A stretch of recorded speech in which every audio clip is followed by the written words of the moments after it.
Namo Vishnu Padaya Krishna Prestaya Bhutale Srimati Bhakti Vedanta Swami Iti Namine.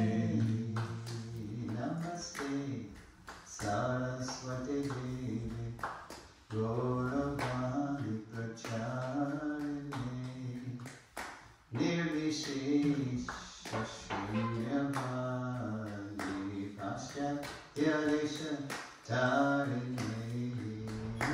Namaste Saraswati Devi Gauravani Pracharini Nirvishesha Shunyavadi Paschatya Desha Tarini. Shri Krishna Chaitanya Prabhu Nityananda Shri Advaita Gadadhar Shri Vasavi Gaura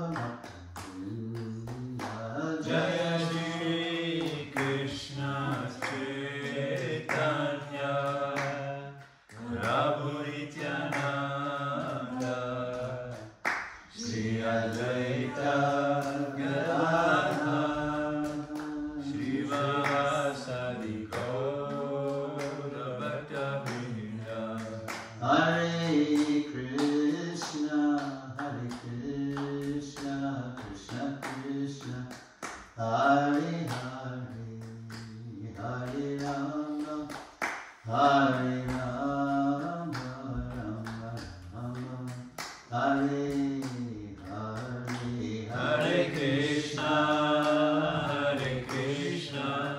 Krishna Krishna, Hare Hare, Hare Rama, Rama Rama, Hare Hare. Hare Krishna, Krishna Krishna, Hare Hare, Hare Rama, Rama Rama, Hare Hare. Hare Krishna, Krishna Krishna, Hare Hare, Hare Rama, Rama Rama, Hare Hare.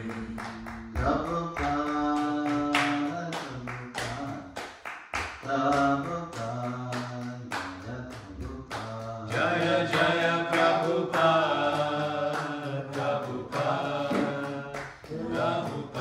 Jaya Jaya Prabhupada.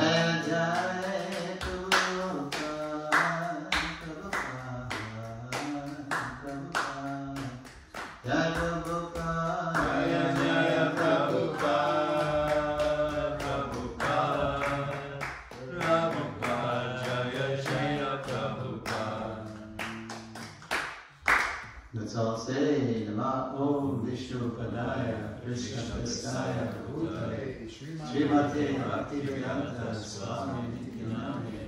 Namaste Saraswati Devi Gauravani Pracharini Nirvishesha Shunyavadi Paschatya Desha Tarini Shubhati Jaya.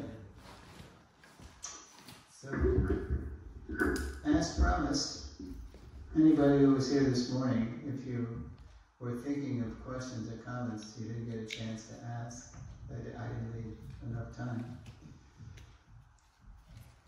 Fire away. Anybody have any, you remember the lesson? Okay, the lesson was our Srila Prabhupada, how Lord Chaitanya revealed what he wanted Prabhupada to do, and then how Prabhupada gradually revealed his position to us. Yes? Yes, but now I think that my question is more private question style. I thought that it was Yageshwara who was the first to meet Srila Prabhupada. So it doesn't fit with your question. First to meet him where, in France, you mean? No. In America, that's not Yogeshwara, that was Hayagriva. No, Hayagriva, sorry. Yeah. Hayagriva. So it was Okay. Hayagriva. Okay. Yes. Are you from India? They had just come back from India. Keith and Howard had just come back on the Jaladuta. Did you know that? Yeah. He was also on the. Yeah. No, the next, when Prabhupada came to America in '65, the return trip, they were on the return trip. They caught the next Jaladuta departure from New York back to Calcutta, looking for a guru. And the guru had just come, and they didn't know it, you know. And then they looked and looked, and they were disappointed. They didn't find any really holy men, you know. It was all kind of fake holy men. Who are you talking about? Huh? You're talking about what? I agree with Howard and Keith went to India looking for a guru on the return trip back to Calcutta. And then they came back disappointed, settled into the Lower East Side, and were reading Eastern stuff and experimenting with hallucinogens. And then one day on Houston Street, Howard sees what looks like an Indian holy man right in the Lower East Side. And he just was fat. He just walked across the street, Houston and Bowery, and he comes up to Swamiji and says, are you from India? Of course he was from India, but just to start the conversation. Then Prabhupada said, Swamiji said, oh yes, have you been to India? Yes, I just got back. And so, this was just after Prabhupada had gotten the storefront in July '66.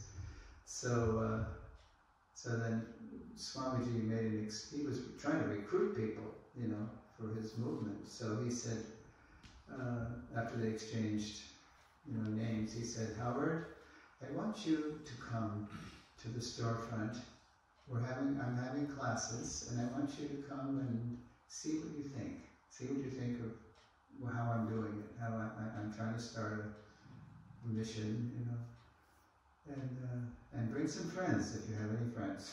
So Howard, Keith, and Wally came, and they ended up joining. Okay. I had a question. How long, when Prabhupada came in '65 in Boston, did he stay in Boston before going to New York? Because I suppose he went to New York because of the $20 he received from the captain of the Jaladuta. That's not why he went to New York, but when they first, the voyage took 35 days from Calcutta to Boston. That's where they landed, but that wasn't the final port. That wasn't the final destination. And I guess Pandya had some business to do or something.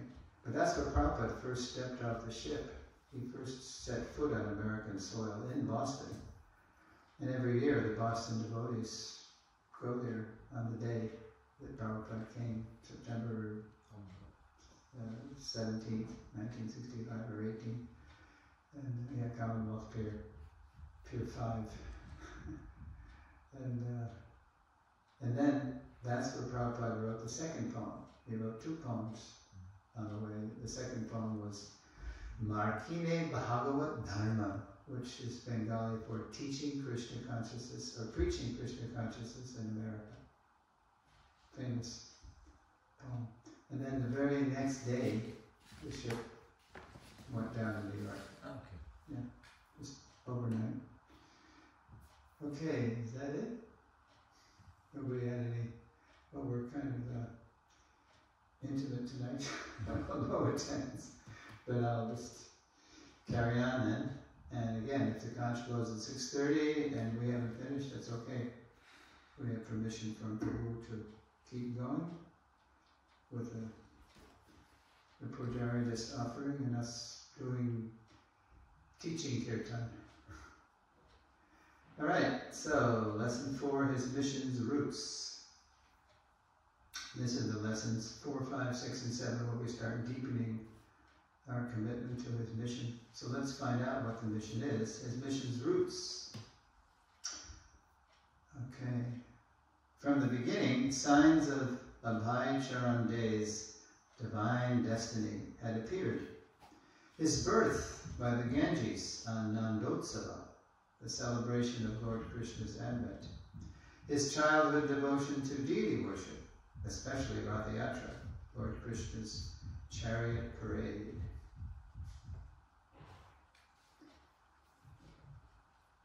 His pure devotee father's constant prayer that his son become a great preacher, and his stars and palm affirming that at the age of 70 he would cross the ocean, become a powerful spiritual leader, and open 108 temples. I don't know who that astrologer was, but he was spot on. Must have been a transcendental astrologer. At the age of 70, he would cross the ocean, become a powerful spiritual leader, and open 108 temples. Okay, who's got the mic?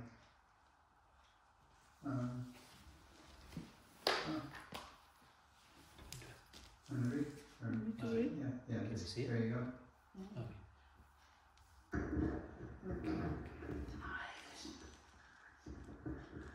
Want me to read? Srila Prabhupada. One astrologer, sometimes he read my hand. He said in Hindi, Gun Chariga. Your hand speaks that your order will be executed. Ah. Okay.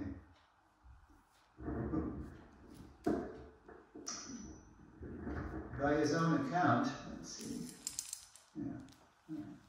By his own account, in 1922, when Srila Prabhupada and a friend first met Srila Bhaktisiddhanta Saraswati, Prabhupada said he was, quote, Gandhi's devotee, dressed in the white cutty of an Indian nationalist, and boycotting all things British. So he was surprised by Srila Bhaktisiddhanta's first words to them. This is when he and his friend Narendranath Mullik were just bowing down.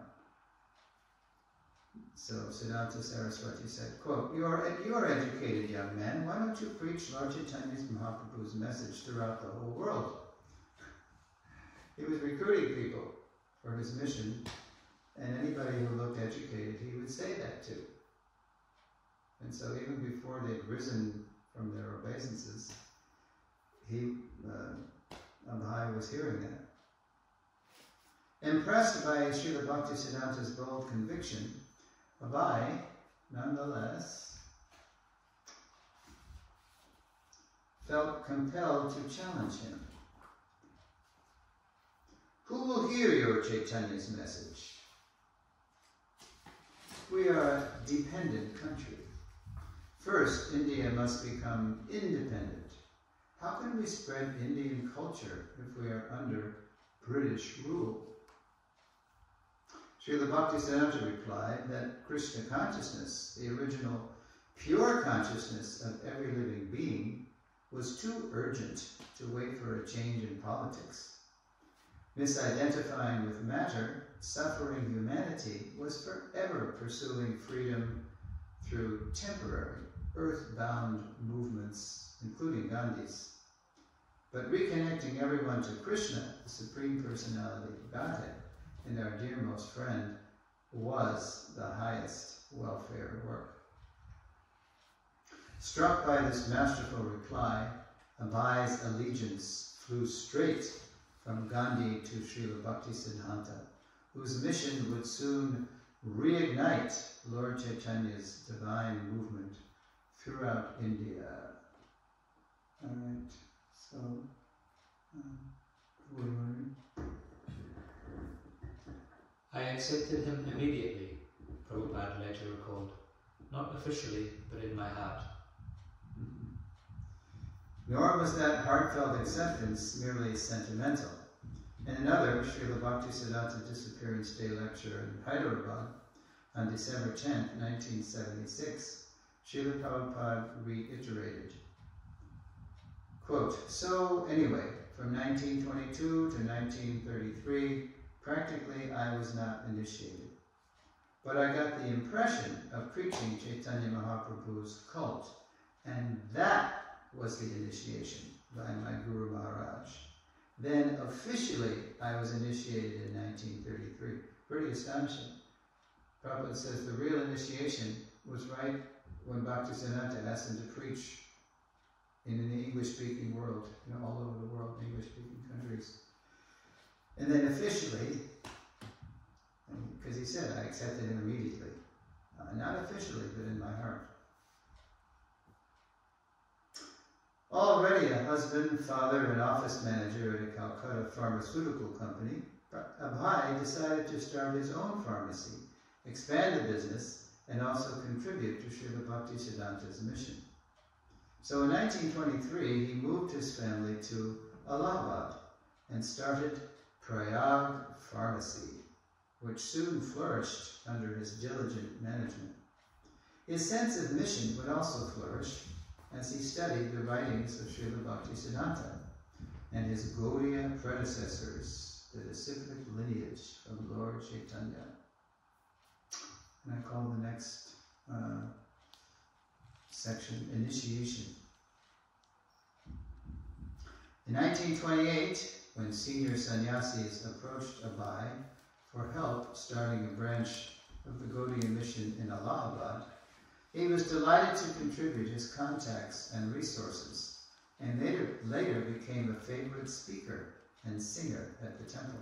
So Prabhupada told us that in 1928, all of a sudden Prabhupada's doing his business in Allahabad, and then into his pharmacy walk these Gaudiya brahmachari and some other brahmacharis, and they're trying to start a Gaudiya branch in Allahabad. So they say, oh, Abhay Babu, we hear you are a very nice Vaishnava. Would you help us start a mission here? Because they're just simple brahmacharis and they're not so expert in knowing how to fundraise and approach wealthy people for donations. And so Abhay, he told us when he saw these people walk into his pharmacy, oh, there are these people. They've come to me. So he was very happy to see them, and he said, yeah, sure, I'll help. And then by 1932, it had been 10 years since Abhay met the saintly person he revered as his spiritual master. That autumn, when he heard that Srila Bhaktisiddhanta was leading a massive parikrama around Vrindavan, the sacred place of Krishna's early pastimes, he briefly broke free from his business to join the pilgrims. Soon after he arrived at Koshi, the devotees were given the choice of visiting the nearby Sheshashayi Vishnu deity or staying to hear Srila Bhaktisiddhanta give his final talk before leaving the party. And then Prabhupada told us, he said, at that time, I think only 10 or 12 men remained. So the idea was that the start of the day, the last day that Srila Bhaktisiddhanta would be with the party, Sridhar Maharaj, Bhakti Rakshak Sridhar Maharaj, later became Prabhupada's godbrother later, when Prabhupada was initiated. He said, so today is the last day, Guru Maharaj will be with us, so he's giving us a choice. We can either go to see the nearby Sheshashayi Vishnu deity, or we can stay and hear him speak. And so Prabhupada said he was thinking, what will I see at this Sheshashayi? Let me hear Guru Maharaj speak, let me hear. So, I mean, have you seen these Vishnu deities? They're pretty spectacular. They're reclining deities. Vishnu is reclining in Yoga Nidra. So there's three altars usually. There's an altar where you see the Vishnu's head, and then his navel, where the lotus sprouts, that produces Brahma. And then there's the lotus feet. So it's usually quite a sight, quite a spectacle. And so most people went there, but only 10 or 12 Prabhupada said remained. But Prabhupada, he had come to hear Srila Bhaktisiddhanta speak. In 1933, the next year, while Srila Bhaktisiddhanta was visiting his mission's new branch at Allahabad, now they were ready to launch the branch, the local leader, that was Atulananda Brahmachari, recommended Abai for initiation. Okay, let's see. So there's the initiation. We were pretty lucky because, the biography was started, the Lilamrita started writing in 79 or 78. Satsur Maharaj got the order to write the authorized biography from the GBC at that first Mayapur festival after Prabhupada left in the spring of 78. So the BBT artists were still painting. They were still there. So they started doing paintings for the biography, the Lilamrita. So they're really nice. So Atulananda recommended Abai to Srila Bhaktisiddhanta for initiation. Alright, who's going to read? Want to read? Yes, I shall initiate this boy. Srila Bhaktisiddhanta said, he's very nice. He hears me very patiently. He doesn't go away. He doesn't go away. Yeah. So that was Prabhupada said, that was my qualification. Sometimes I could understand him, sometimes I could not understand him. He was speaking in a very high philosophical way, but I just love to hear him. Although Abai's wife chose not to attend the ceremony, a brother and sister were present as Srila Bhaktisiddhanta gave Abai the initiated name Abhai Charanara Vinda Das, quote, the servant of one fearless at Lord Krishna's lotus feet. He also gave his capable disciple instructions to study deeply Srila Rupa Goswami's Bhakti Rasamrita Sindhu, which Prabhupada would later summarize as the Nectar of Devotion, which Prabhupada called the law book for devotional service. Over the next few years, Abai would meet Srila Bhaktisiddhanta perhaps a half dozen times, yet the talks were intimate enough to raise eyebrows.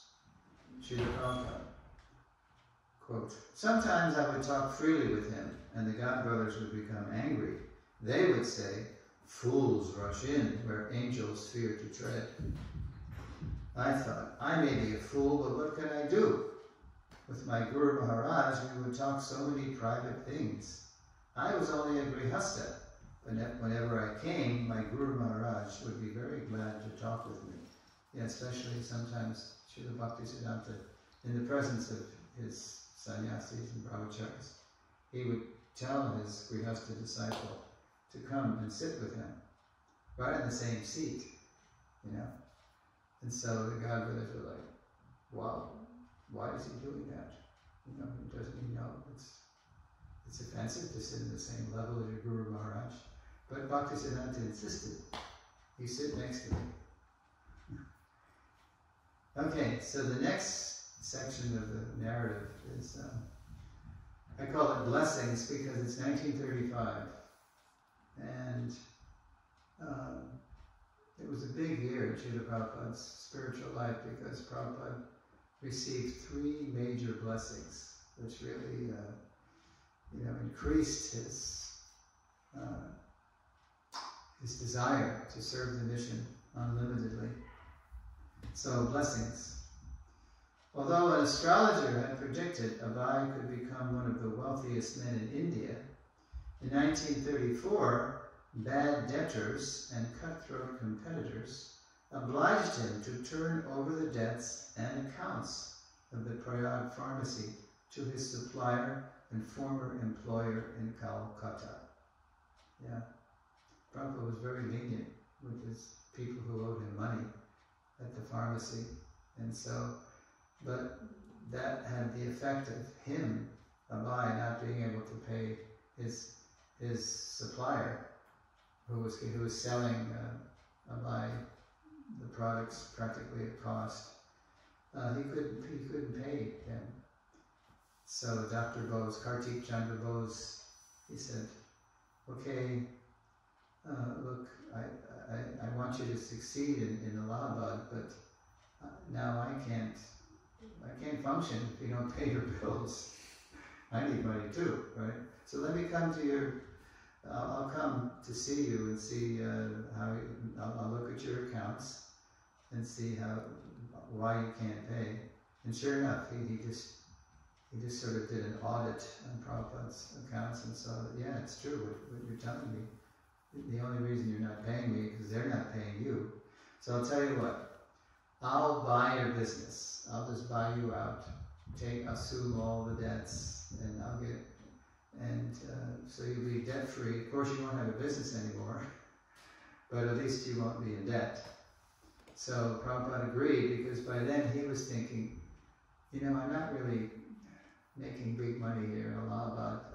His strategy was that, because he was predicted that he was going to be another Birla, another wealthy person, a millionaire, So, but it wasn't happening. So he was thinking, okay, if I'm going to really be wealthy with pharmaceuticals, manufacturing and selling them, then I better go to the big city, Bombay. That's where it's happening. The gateway to India. That's where the business is, going to really boom. So he and a brother went to Bombay, and then he left his wife and children. He was growing a family, and he left just a small business, enough to make enough pharmaceuticals just to maintain just his wife and children.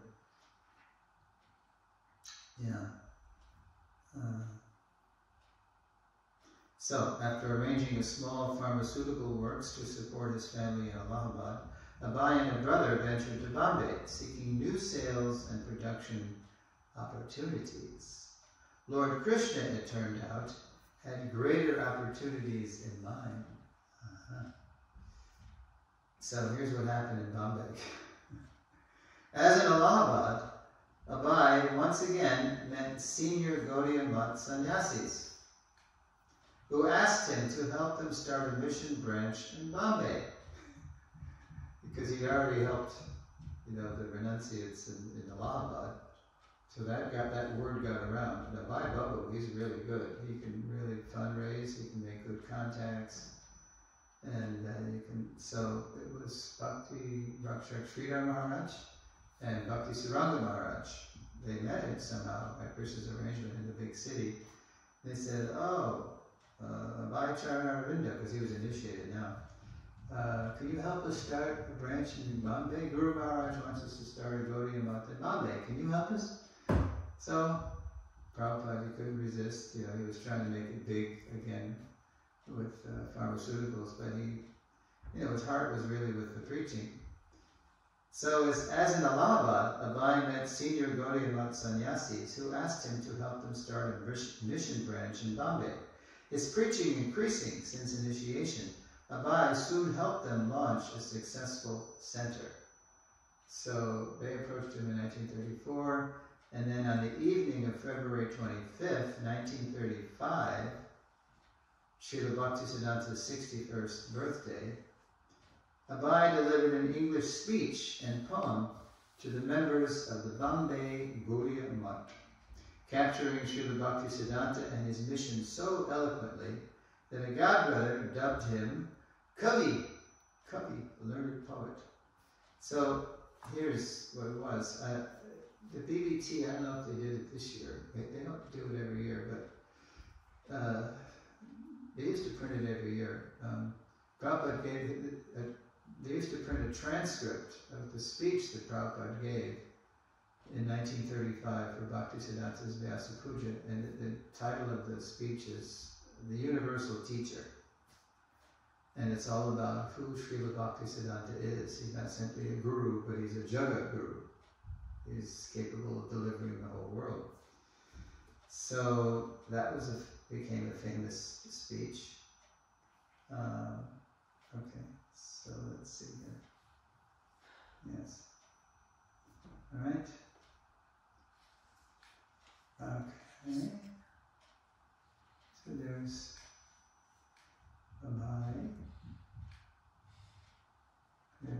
Bhaktisiddhanta. Yeah, there's Prabhupada in his Grihastha businessman mode with a mustache and hair.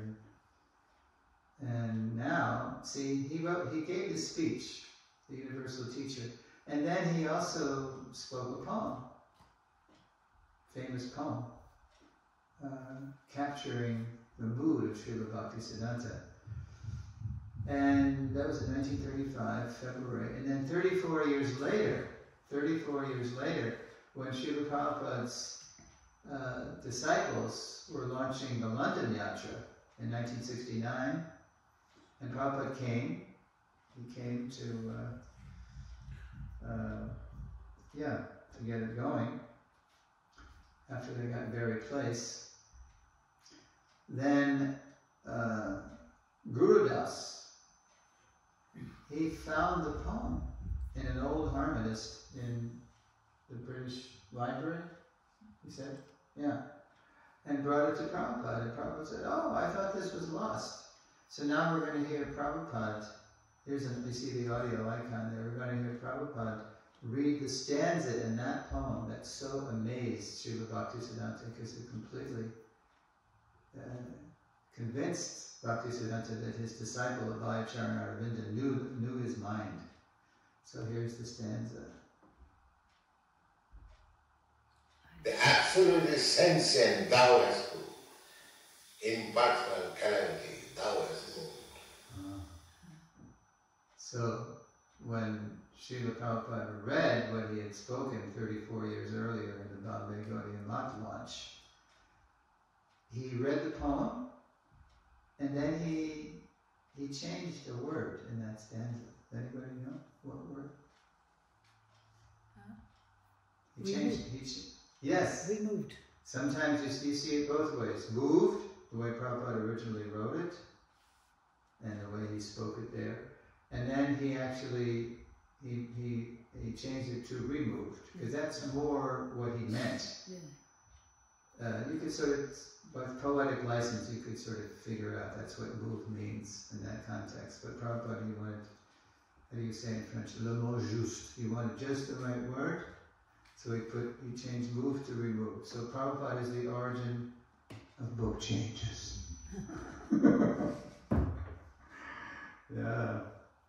So, especially pleasing to his spiritual master was the couplet, absolute ascension thou hast proved, impersonal calamity thou hast moved.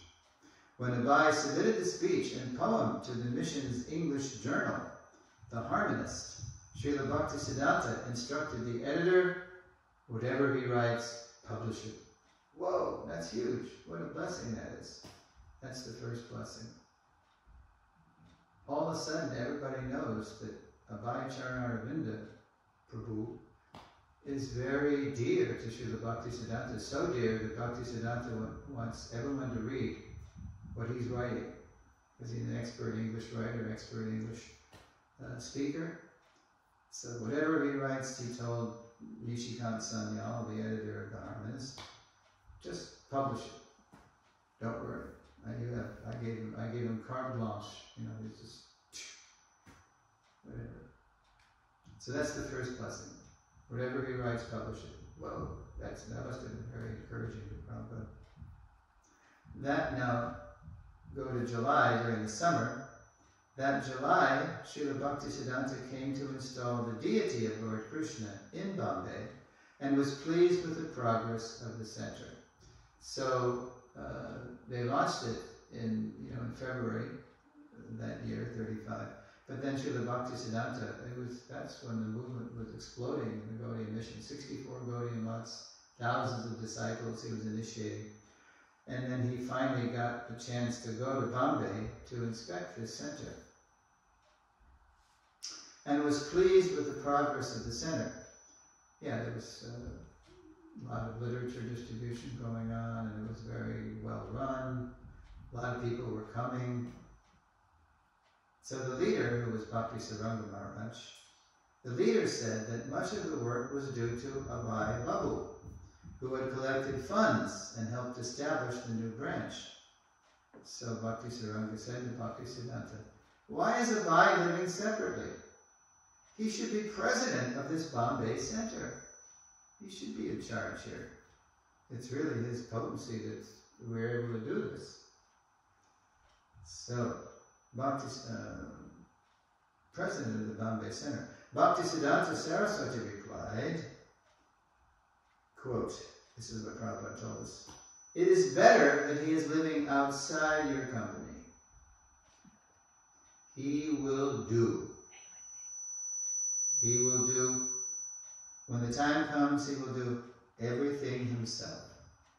You don't have to recommend him." So Prabhupada wasn't there, when Bhaktisiddhanta said this. He was just, trying to still make it big in Bombay with the pharmaceuticals. But he heard about it. He heard it. It was like mystifying. What does that mean? I will do everything myself. Mystified by what he heard his spiritual master had said, Prabhupada later reflected, and then this reflection only happened at the end of Prabhupada's life. This is in Allahabad, when they were taking a train from Bombay to Allahabad in January 77. Prabhupada still had some health, but it was declining. Prabhupada says, that means he said this to Ramaswara, because Ramaswara was asking him about so many things, about India, the past and the future, what's going to happen, is there going to be a world war, and all this. So Prabhupada said, that means he was so kind. So he's actually fully interpreting that remark by Bhaktisiddhanta. That means he was so kind that he expected that I shall do something, and that was my asset, his blessing. He was crediting his spiritual master for the success of the whole Hare Krishna movement, which had expanded all over the world by then. 108 centers and etc. So many book publication. His blessing. And I was thinking that this mission must be done very nicely. He was always meditating on how am I going to do this mission. Must be done very nicely. So desire was there, and maybe blessing was there. Yes, blessing. There was no question of my own qualification. So that was the second blessing. He will do everything. Because by then, Srila Bhaktisiddhanta could foresee what was going to become of his own mission, that it was going to fragment. But he could also see the one disciple who would be capable of reviving it later. Okay. Is Creeper blessed? Yeah, okay. That you see there in Radhakund. And Bhaktisiddhanta, once again, he wants to walk with his Grihastha disciple, Abhay Charanarinda. And there Prabhupada has his little son, Mathura Mohan, MMD, who was a pet, who was a favorite of the Gaudiya Math people. They thought he was cute. So Bhaktisiddhanta has a very concerned look on his face. And November 1935, so this is the third major blessing. There they are in Radhakund during Kartik. And circumambulating Radhakund. And Bhaktisiddhanta, he's again confiding in his intimate disciple, Abhay Charanarinda. Abhay, once again, found Abhay with his spiritual master on Vrindavan Parikrama. This time at the most sacred place for Gaudiya Vaishnavas, Radhakund. Walking with his intimate disciple, Srila Bhaktisiddhanta confided in Abhay grave concerns about... There would be fire. Yeah, that's coming. Grave concerns about dissension among their ranks. Since a wealthy Calcutta patron had constructed a palatial headquarters for the mission, his senior disciples had been quarreling over who would have the best room. Well, if in his presence his leading preachers were becoming attached to position and opulence, what would happen in his absence? Deeply concerned, Srila Siddhanta said to Prabhupada, Agun Jvalbe, there will be fire. One day there will be fire in the Calcutta Gaudiya mission, and that fire of party interests would spread and destroy. Okay, it's going to read. Can I say that the sound is really whistling, you know? The sound is whistling? Yes. The microphone? I don't know, I'm not technical. Someone should maybe just... That mic or this mic? No, both. Both. Cases. It's whistling. Feedback, there was a bit of feedback there earlier. Oh. Well, I'm not close to the mic, so I don't know. But there was a little bit, I heard it myself. But you don't hear any whistling now? No, not now, no. Je ne sais pas, I don't know. Okay, so you're going to read? Yes, but he's on strike. On strike? Yeah. Uh-oh, that's why I told... Okay, he came back. He's back. It's a fickle microphone. Oh, there's whistling.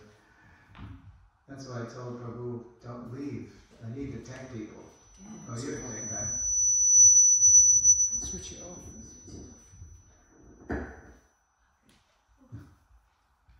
Okay. Pause. Hare Krishna. What'd you do? You changed some direction or something? Oh. Well, You know, if we all get close together in a small circle, we could hear each other, you know, a big room, we each one in a corner. And I can hear you perfectly. yeah, I know, but we're doing it for the people who are going to hear the recording. Ah, right. oh, Yeah. Alright. Oh. It's good. well, technology is... All right, well, the show must go on. Yeah. This mic is not eligible. Okay, so All right, well, I'm just going to speak it. Sorry, folks. Okay. So he just said to Prabhupada, Agun Jolbe, there will be fire. There will be fire in the Calcutta Gaudiya Math. Then, Bhaktisiddhanta then directly said to Abai, okay? Srila Bhaktisiddhanta then said directly to Abai, Amari Chachirati Chubai Karana. I had the desire to print some books. If you ever get money, print books. Print books. And there, my friends, is the origin of Prabhupada's emphasis on printing and distributing books. That order he got right there in Radhakund in 1935. Srila Bhaktisiddhanta is so... Whoa, he almost pulled over the whole Eiffel Tower there. Okay, watch the cord.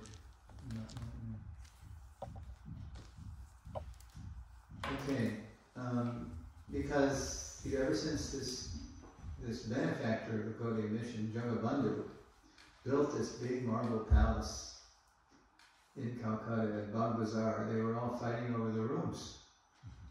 You know, it was like they were just they got attached to opulence. So Bhaktisiddhanta said, I wish I could just sell the marble off that palace and print books. If you ever get money, print books.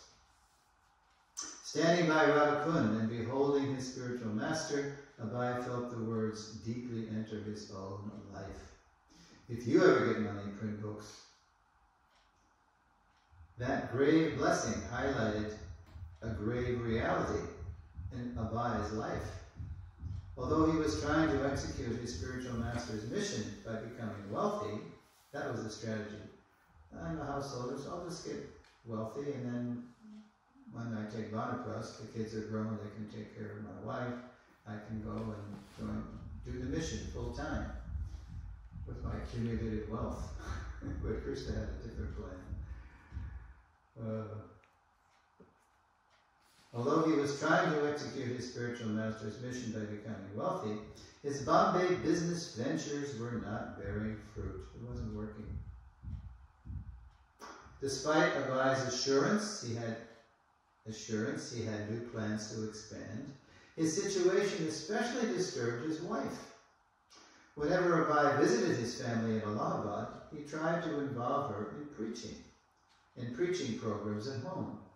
But when interested guests would come, she stayed with the children in another room, sipping British tea. Now, an aside is in order here. Although Radharani Dey's tea habit would later become the trigger for her husband to leave her and their grown children, 20 years later. In the last year of his life, Prabhupada said with remorse, with regret, to his nurse, Abhiram Prabhu. I inserted this for this latest version because I saw Abhiram on a DVD, a Siddhanta Memory Series DVD, say that Prabhupada confided to Abhiram in Vrindavan when he was just on his disappearance bed. He said, this is a quote from Abhiram that Prabhupada said, "My wife was very tolerant. That was her great qualification. And to this day, I regret how harsh I was. But what can I do? I have a hot temper." Prabhupada could be very fiery, just like his mother. It was kind of like, how the son takes after the mother, the daughter after the father, often. So, he said, I was too haughty, I was too hot, I was too, and she just tolerated it. She was not interested in the mission. She just wanted to be a very, good wife and keep a nice house and raise the children. She did not want to be a missionary's wife and preach. Preaching was not her thing. But that was Prabhupada's thing. That eventually drove him away from her. I have a hot temper. But still, even though he's, Prabhupada is Shakti Vaishavatar, Nityasiddha, Mahabhagavat, whatever accolade you can think of, Prabhupada filled the bill. But still, he was expressing a very human, you could say, emotion. Remorse. I regret how harsh I was, but what can I do? I have a hot temper. And Prabhupada could be like that with us too. He could scold us really heavy. And then let it go. He didn't hold a grudge or anything. He would use his anger to make a point, to teach, and then he would just let it go. Okay, so those blessings, and now we're going to go into confirmation. Although Abai had already contributed much to Srila Bhaktisiddhanta's Gaudiya mission, donating money, helping launch the Allahabad and Bombay centers, submitting excellent English offerings, in December 1936, he wrote his spiritual master a letter, asking if there was some way he could contribute more. This is by Krishna's arrangement. Prabhupada got his mission confirmed right at the end of Bhaktisiddhanta's life. Okay? Alright, so who wants to read? You got it? I'm a householder. Sometimes I give monetary help. While I cannot give you direct service, is there any particular service I can do? Prabhupada wrote that in, early December. And then Prabhupada told us that on December, just 2 weeks later, just before Bhaktisiddhanta passed, a fortnight later, I got a reply. And Prabhupada told us a lot more about the reply than what he told us that he wrote him. So why don't we look at that? Go ahead. Srila Bhaktisiddhanta Saraswati Thakur replied, I'm fully confident that you can explain in English your thoughts and arguments to our thoughts and arguments to the people. This will do much good to yourself as well as your audience. And I have every hope that you can turn yourself into a very good English preacher if you serve the mission to inculcate the novel impression of Lord Chaitanya's teachings in the people. and I should put in the people in general, I gotta edit that slide, in general, as well as philosophers and religionists. Wow.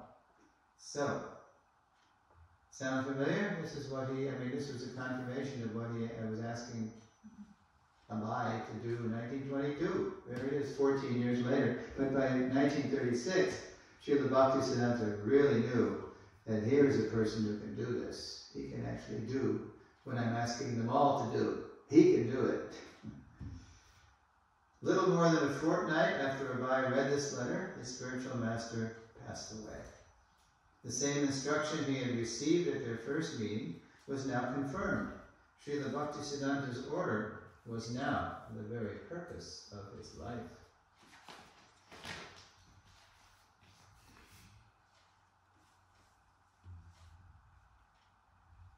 No, let's stay with that. The next section is called War. Both World War II came on, and also Gaudiya Math. They were at war with themselves. The quote, fire in the mission broke out almost immediately.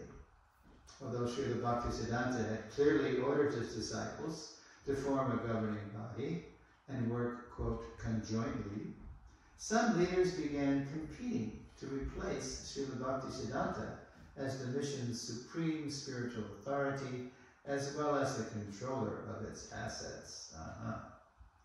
The fighting ended up in the courts, but because none of the parties was authorized, the unified Gaudiya mission Srila Bhaktisiddhanta had led throughout India and beyond, fragmented into isolated temples. To this day, Gaudiya Math people were there, the descendants of those Bhaktisiddhanta disciples, but they're not really a movement. They're just isolated temples. Quote, living outside, Abai felt protected. Remember, Bhaktisiddhanta said he's better he's living outside your company. So he was living outside. Abai felt protected by the order Srila Bhaktisiddhanta had given him. Yet the implosion of the Gaudiya mission was heartbreaking. You can imagine that Gaudiya mission, that was like, it had reignited a fire of Gaudiya Vaishnavism all around India. But now they were no longer united. In 1938, he dropped his Bombay ventures and moved his family back to Calcutta. So in 1938, Prabhupada gave up chasing the whole prediction that he'd become rich. He gave up the strategy of becoming rich and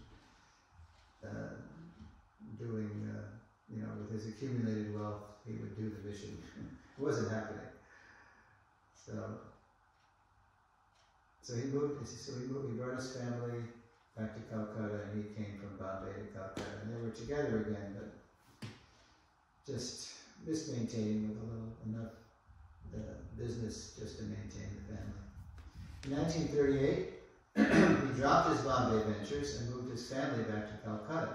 To maintain, he began to produce pharmaceuticals in the front room of his flat. Deepening his study of his spiritual master's books, he spoke Krishna-conscious philosophy to whoever would listen, determined to somehow carry on Lord Chaitanya's movement. In 1939, Abai wrote an introduction to the Bhagavad Gita, indicating his intention to translate and comment on the entire text. Impressed by Abai's writing and preaching, two sannyasi godbrothers gave him the title Bhaktivedanta. So that's where the Bhaktivedanta title comes from in Prabhupada's name.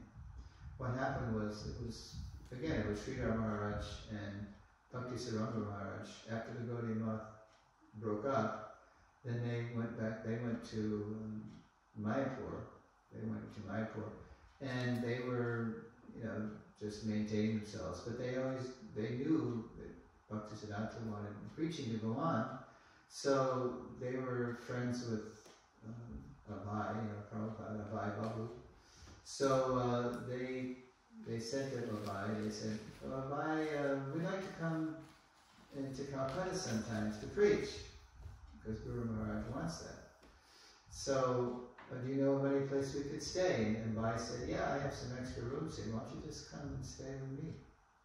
You know, the family's upstairs. Downstairs I'm making pharmaceuticals. And then I have some other rooms. Why don't you just stay? So they did that. And that's where they were reading Bhagavatam together. And then Prabhupada showed him what he was writing, an introduction to the Gita. Impressed by Abhai's writing and preaching, two sannyasi godbrothers gave him the title Bhaktivedanta, one who knows the end of knowledge, devotion to Krishna. When World War II broke out that year, 39 broke out, well, that's when, Hitler betrayed Chamberlain, right? Lord Chamberlain. And, Hitler said he would never, invade. And he did. He invaded Poland. And so then World War II broke out that year. England drafted India into the war effort because India was still under British rule. So they drafted the Indians into the war effort. In Calcutta, Abhai would endure bombs and man-made food shortages as he and a few close godbrothers, survivors of the Gaudiya missions breakup, continued to study, write, and preach the remedy for all suffering, Krishna consciousness. Okay, so read that.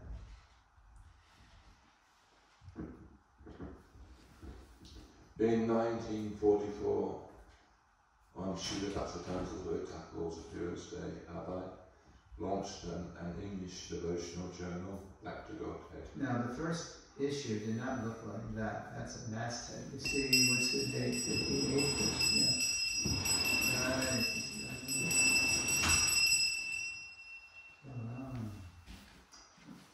That's a later issue when I engaged an artist to design a masthead.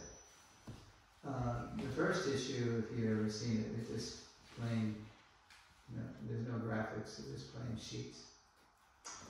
So, in 1944, on Srila Bhaktisiddhanta's Appearance Day, and again he used the occasion of Vyas Puja, Abhay launched an English devotional journal, Back to Godhead, offering spiritual solutions to material life's endless problems. BTG saw print only twice that year, owing to the Indian government's severe rationing of supplies, including paper. Abhai's messages were scarcely noticed, much less valued. And then I say, even less so at home. After the war ended in 1945, Abhai saw a good opportunity to expand his pharmaceutical operation in Lucknow. Yeah, there was a big building came up, and it was a good facility. And Prabhupada gambled his whole life savings, I think it was 20,000 rupees or something, Prabhupada thought, okay, this is it. This is a facility where we could make it big.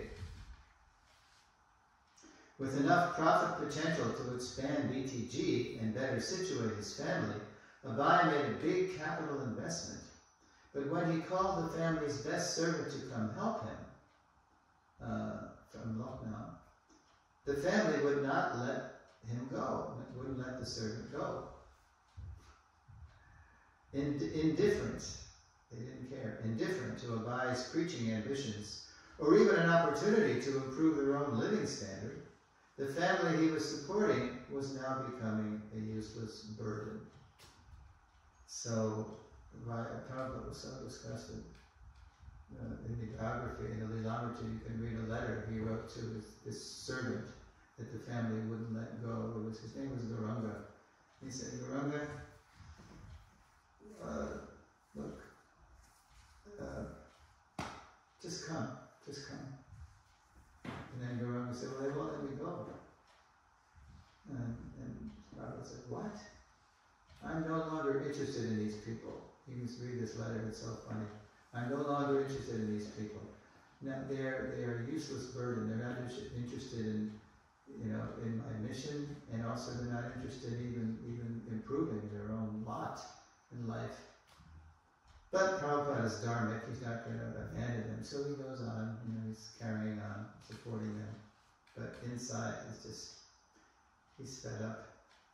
Now it was around this time, 45, when the family was becoming an impediment, actually, to his mission. Around this time, Srila Bhaktisiddhanta began appearing to Abai in dreams. So this is the famous dreams. Asking Abai to enter the renowned stage of life and preach full time. Bhaktisiddhanta is saying, come out of the family life, take sannyas. He's having these dreams. Yet Abai felt unprepared to live as simply as his renunciant godbrothers. So, Prabhupada would later recall, those dreams horrified. Prabhupada said, I was horrified him.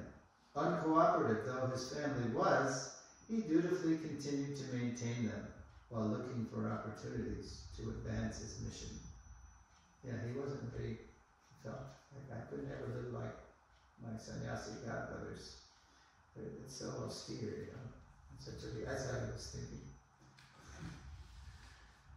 Of course, later on, the austerities Prabhupada did to spread Krishna consciousness all over the world was far greater than their austerities, but at least that's how he was thinking.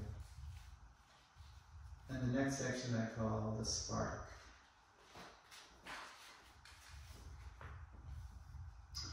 Although victorious in the war, Britain would soon lose India to Mahatma Gandhi's nationalist movement. The triumph of his former hero gave Abai an idea. Okay, so here's an idea he had. Okay, there's an image of Abai writing a letter to Gandhi. And here's an excerpt from this famous letter. So Abai wrote the letter in July 47. I am your unknown friend. You should therefore take a note of warning from your insignificant friend like me. Everybody knows Gandhi, but no one knows Abai. So he's got a strategy here.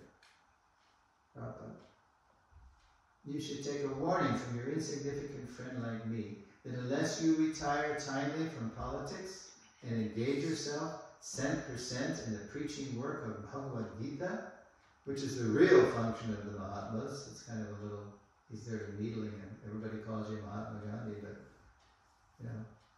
you got to preach Bhagavad Gita as it is, not the way he was doing it, which is the real function of the Mahatmas. You shall have to meet with such inglorious deaths as Mussolini, Hitler, Tojo, all these World War II characters, And then, actually, years later, Prabhupada recalled, I wanted to start this movement from India. I even requested Mahatma Gandhi that, Mahatma Ji, you have got some respect all over the world, and you are known as a great student of Bhagavad Gita. Now you have got your Swaraj. The Britishers have gone away. Let us preach Bhagavad Gita. He meant the real Gita. And then Prabhupada said, my letter might have reached him or not reached him. The secretaries might have rejected.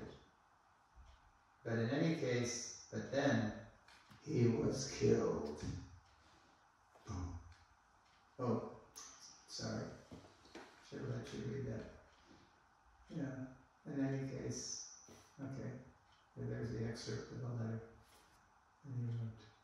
And it looks like Gandhi's reading it, but that's, he probably never got to him. Because he's got this legions of secretaries and like that. Okay, then he was killed. Gandhi was gunned down by a Hindu extremist, actually. Natharam Godse, who thought Gandhi was being soft on Muslims.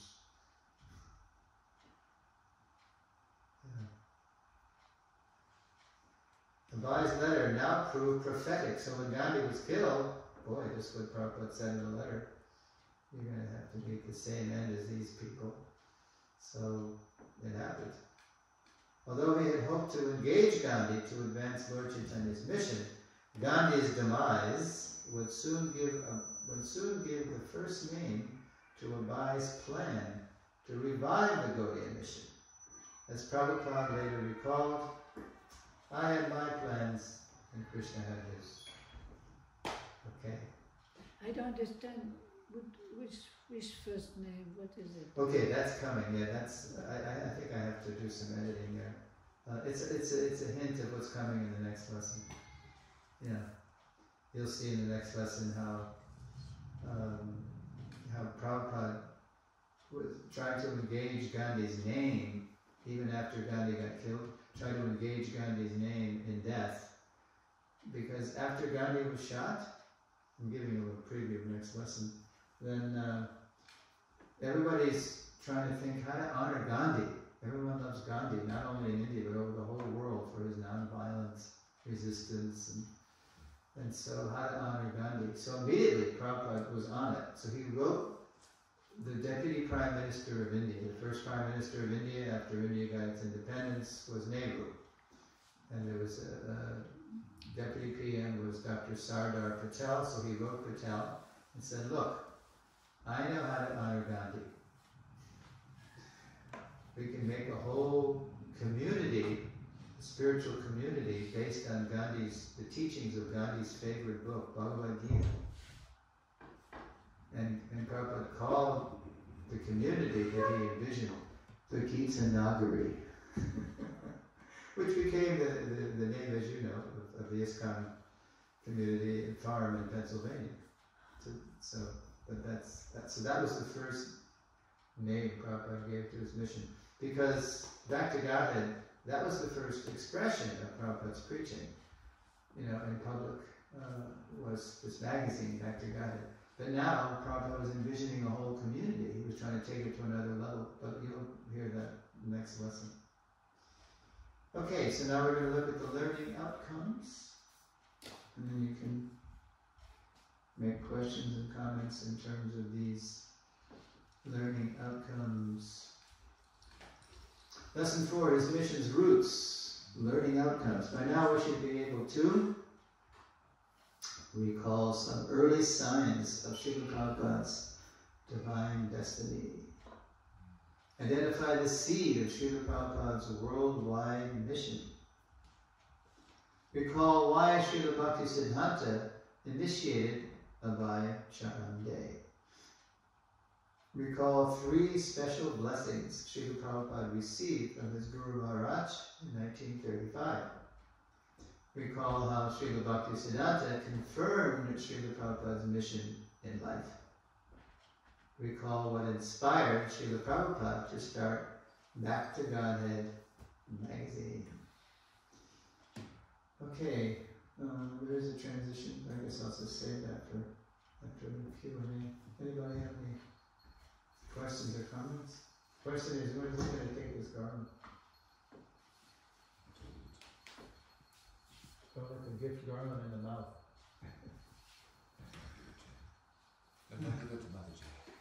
No. Or give it to Prabhu to help him recover.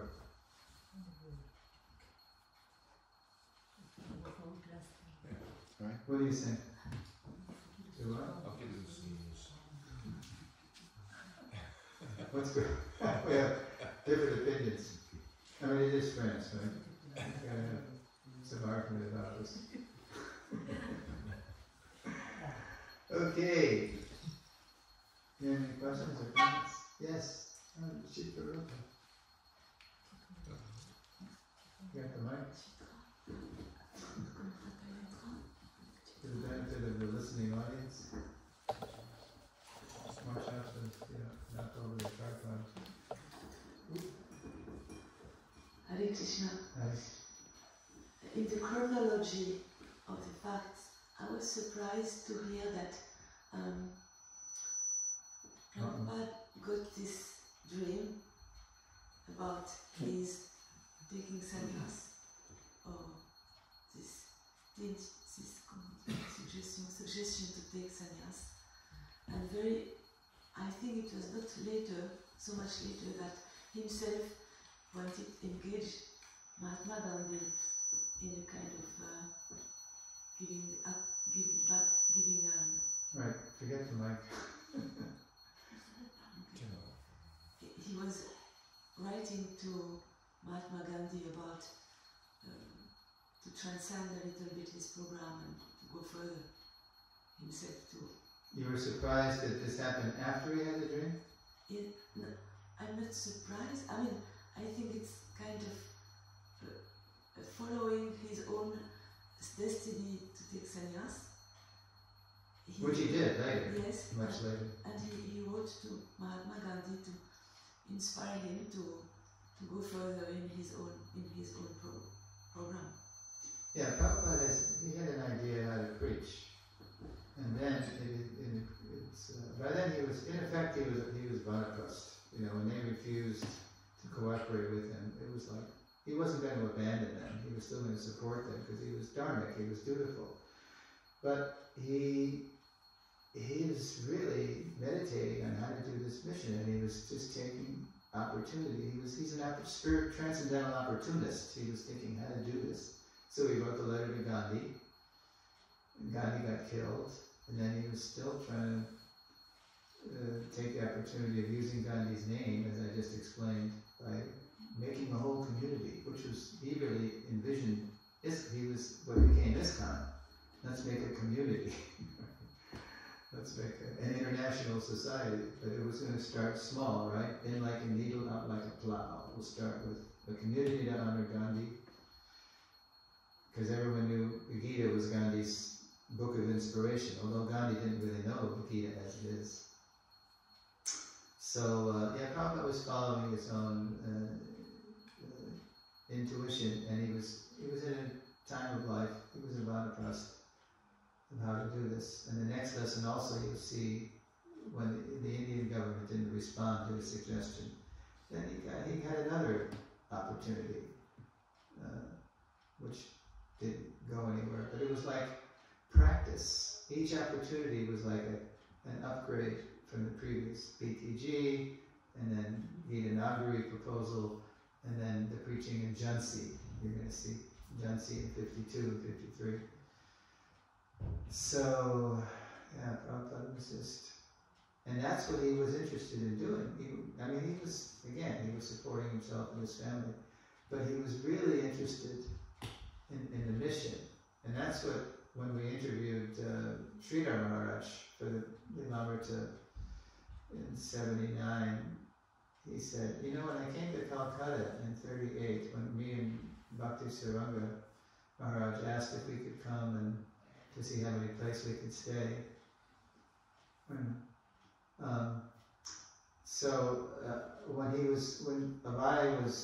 When Abhay Babu was, what they call him Swami Maharaj by then, when Swami Maharaj was with us reading Bhagavatam, he was really interested more in the Bhagavatam by then than in his business. He didn't have any interest anymore. His heart was not in it. He was really interested in the Bhagavatam, and he was writing, and that's when they gave him the title. They read that introduction he wrote to Gita-Upanishad, Introduction to Gita-Upanishad, and they were, wow, this is great writing. So, Prabhupada was thinking how to do this mission. So, was that a question you had? You were surprised. No, it's not a question. Let's.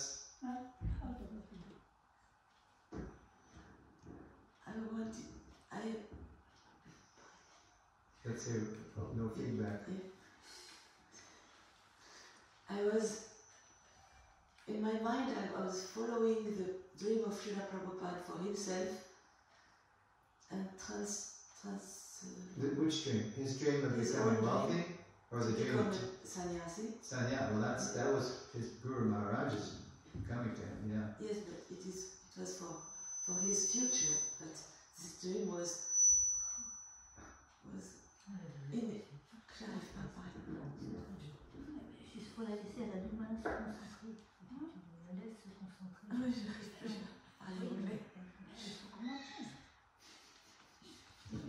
your friends.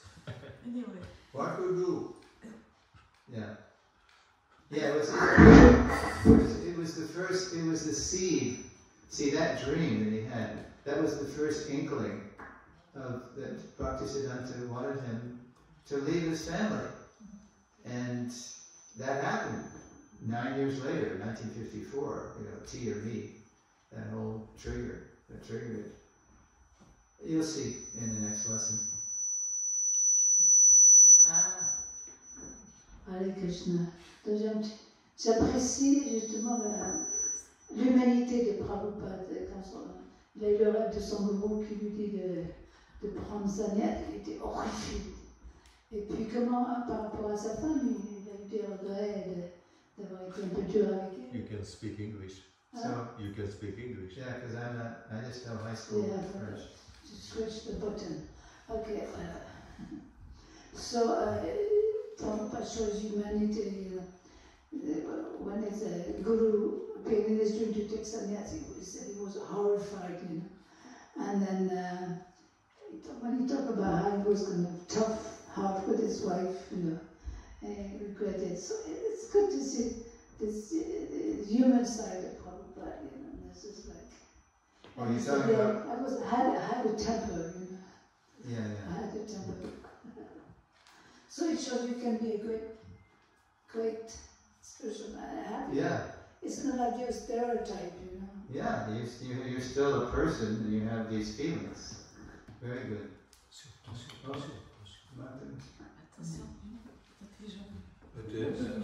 But anyway, I just had a question because I was noticed from a long time when Bhaktisiddhanta Sarasvati said, I marked him. What is your interpretation? Well, he marked him, but he likes to hear. I have marked him. Yes, I will initiate him. I have marked him. Marked means noticed. I have noticed. Okay, I thought he maybe marked him spiritually. Well, yes, that is a spiritual thing. Yeah. That he likes Shravana. That's the first process in the book. It is spiritual. But by 36, then when Prabhupada wrote him a letter, what more can I do? Then he confirmed, now you can turn, I have every hope that you can turn yourself into a very good English preacher. This will be good for you and the whole world. So, you were wondering what he meant by marked. Yeah, because for me, marked is not remarked. It's marked. It is different than remarked. No, marked. That's right. He marked. He noticed. This is a special person. He likes to hear. He does not go away. So that's somebody who's eager. And then Prabhupada told us, because Prabhupada told us that. His Guru Maharaj said, I have marked him. How do we know this? That we weren't there. But Prabhupada told us, Guru Maharaj said, I have marked him. He likes to hear. He does not go away. And then Prabhupada would say, and because I was good at hearing, now I'm good at speaking. So that was his way of telling us, that's how you have to become. You have to become so eager to hear that you're full up with Krishna, so you can speak too. You can give Krishna. It's like that whole thing about preaching. That's what Prabhupada, he wants us to share it. He doesn't want us to be misers and just keep it for ourselves. He wants to give it. Okay. I may be running on a little ahead here, Prabhu. Please correct me if this is off So I'll tell you, this is in lesson 10, Prabhu. Prabhupada was never successful in India with the League of Devotees, and what brings to my mind is the verse from the Bible that a preacher is never honoured in his own land. It wasn't quite like that. That's more like with his family. That's for his family. Yes, I'll be able to tell you a story. That's the right. About his, not right now, but about him leaving his family. There's a follow-up story with that. So a preacher is never, a sadhu was never known in his own village. That's Janaki Pandit. So, yeah, you're getting a little ahead. Yeah, I'll save that story.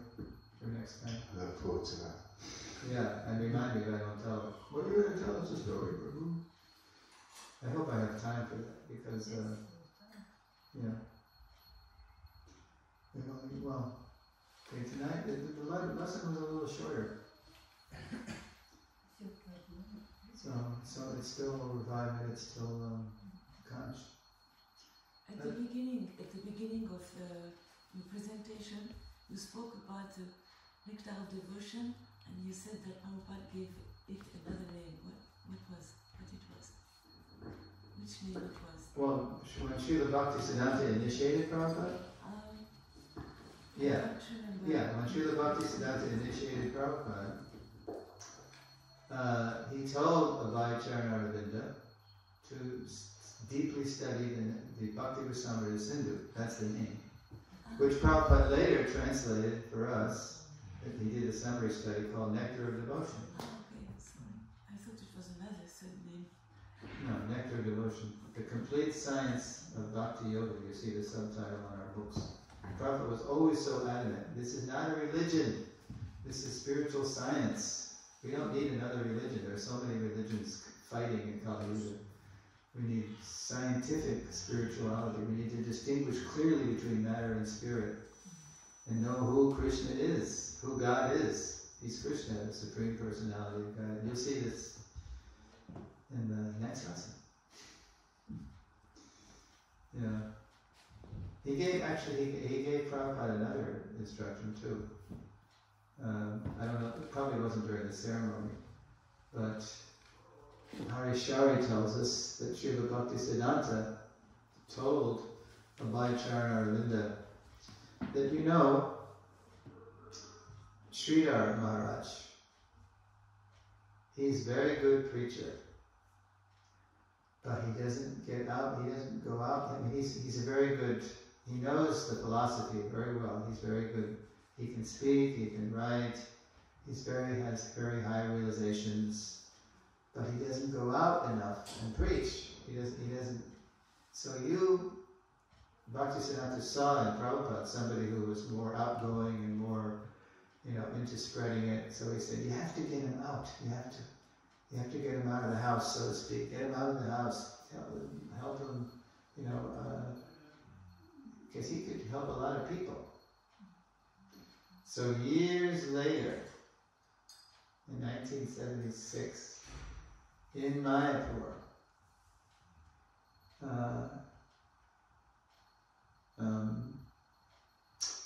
Prabhupada was in the Lotus building, in his rooms, in the Lotus building, if you know Mayapur. And in 73, when Prabhupada was in Mayapur and Navadvip, he had taken the devotees to go, he had visited Sridhar Maharaj at the Devananda Saraswat Gaudiya Math across the river, across the Ganga in Mayapur. And they were very nicely received, and Prabhupada, they had a good time, it was very... And then in 76, when Prabhupada came, there was enough, there was at least that building built, the Chandrodaya temple, and they had, people, Prabhupada was living there, other devotees were there. And so Prabhupada invited Sridhar Maharaj, when he could properly receive him, and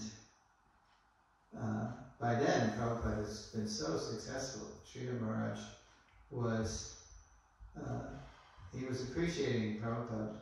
Those who were in the room were noting how Sridhar Maharaj was praising Prabhupada. And he said, Swami Maharaj, when Srila Bhaktisiddhanta sent those first Gaudiya Math preachers to the West in the 1930s, and then they came back, they had they made one little old lady in England a disciple, right? And it was very expensive to maintain them. They didn't have much success. Bhaktisiddhanta recalled them. And Bhaktisaranga Maharaj, he was one of the people who went, and he was the one who said to the Marquis of Zetland, yes, I can make you a Brahmin. The Marquis said, Swamiji, can you make me a Brahmin? So Bhaktisaranga said, yeah, it's easy. You just follow these 4 principles. No illicit sex, no intoxication, no meat eating, no gambling. And what did the Marquis famously reply? Impossible. So when the Gaudiya Math preacher, when the Gaudiya Math people heard this, you know, they thought, oh my God, these people are hopeless. They can't even follow what we consider to be the basic principles of human life. You know, not even human. If you can't follow this, how are they ever going to? So Srila Maharaj, recalling all this, said, so, you know, we thought that, you know, and Mahaprabhu said in the Chaitanya Bhagavat, in every town and village my name will be sung.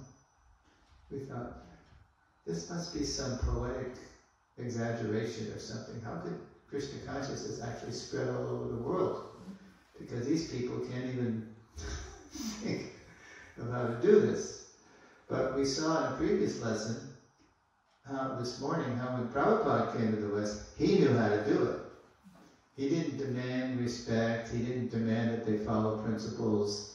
He mentioned them, but he stressed the do's more than the don'ts, the stuff that would give them a higher taste more than the taboos, right? Yena tena prakarana.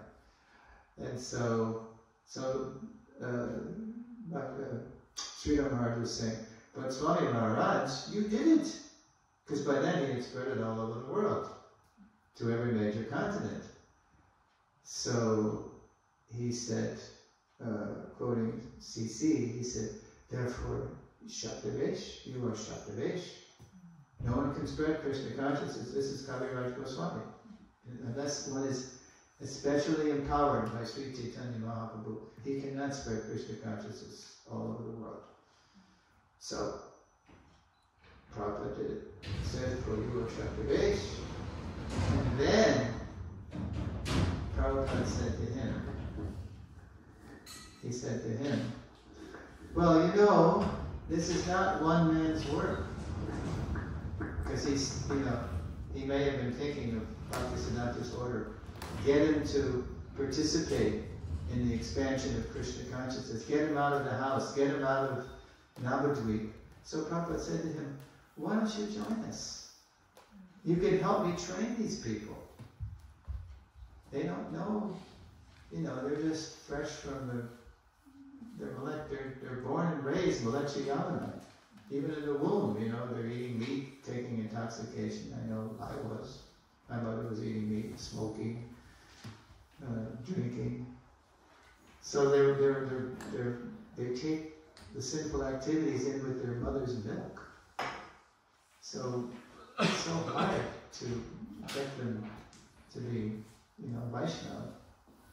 So why don't you come and help me? So Harishara reports that he was in the room. He said, as soon as Prabhupada invited him, we're going to go past this a little bit, not too far.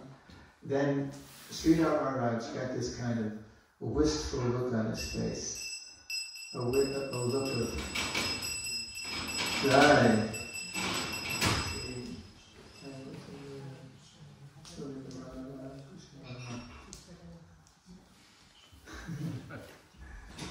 It's a better birth than me. Look at this birth. Whoa.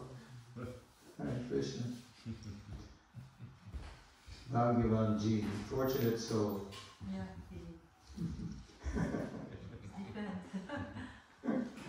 So Srila Maharaj got this look on his face of like,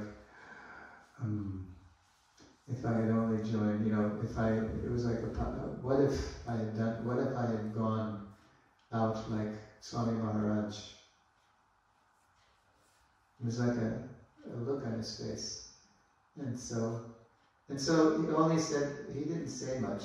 He said, it was like, I don't even know if he said, I'll think about it. You know, I'll think about the invitation. But anyway, that's when he left.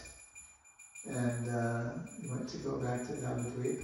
And then just after Srila Maharaj left, after Prabhupada had done his duty of trying to get Srila Maharaj involved, you know, in the expansion of Krishna consciousness, Prabhupada called a meeting. He called the sannyasis and the leaders who were there in Mayapur festival in '76, and he said, "Now I have just invited Srila Maharaj to come and join us in ISKCON. Now, don't you go to him and encourage him to do that. Because I know, even Srila Maharaj, if any of the Gaudiya Math people come into ISKCON, it's going to change the mood. They don't have Prabhupada's mood. That's what enabled Prabhupada to leave India at an elderly age and risk everything, risk life and limb and heart attacks and the whole thing. They're gonna, they know a lot of Shastra and they know Vaishnava etiquette, but they're gonna bring in a different mood, and that's not gonna be good. So I have done this, but that's between me and him. Don't you go encouraging him. Interesting, huh? Okay. Oh, look at this. Boy, what was I looking at his age? I was looking at cartoons on television. My God. And he's seeing these. This is not his first time in Krishna consciousness. He's advanced. Prabhupada calls them Vaikuntha children. Yeah. That's right. And now Mataji's going to put his head right on the floor. Turning into bow. Jai, any other questions or comments? Let me read the transition. Transition in the next lesson, which is tomorrow morning, at 7:45, we'll see how Srila Prabhupada's plan to revive the Gaudiya mission eventually manifested as ISKCON, the International Society for Krishna Consciousness. And you'll see how. See, these things, like you said, it was a failure, or you said, or something. It wasn't really. Don't see Jansi as a failure. See it as practice. Yeah, kirtan. See it as practice. Like the Back to Godhead. He's trying. He was later on. He would distribute BP. Nobody's interested. They didn't. No time, Swamiji. And in Jansi, there seemed to be a little interest, but ultimately it didn't pan out. But he was doing his attempts, and those were like helping him, practice spreading. So, okay. And we can say it's a big lesson for us because we can say it's a big lesson for us because he did not do everything easy. He would have come and everybody. We can see what? Chant. Say it again. We can see it's a big lesson for us. Big lesson for because he struggled so much at the beginning and at the end. He struggled so much to make ISKCON something successful. So yeah, Prabhupada's he set the standard for austerity. Yes. He tried, and he never gave up. I mean, an ordinary person.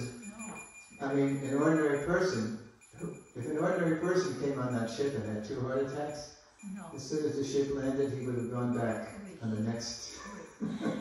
Forget it. Right? And for 10 months, there was no interest, really. From, say, September 65 till March, until he went to the Bowery, and he started to get some listeners. He would have, they would have been, nobody's, yeah, that's true. Okay, what's his name? Comment s'appelle-tu? Sudama. Sudama? Sudama. Sudama. Ah, are you a cowherd boy in disguise? You're a cowherd boy, you're hiding your glory. Okay, thank you, Prabhu. See you tomorrow. 7:45. Srila Prabhupada. J'ai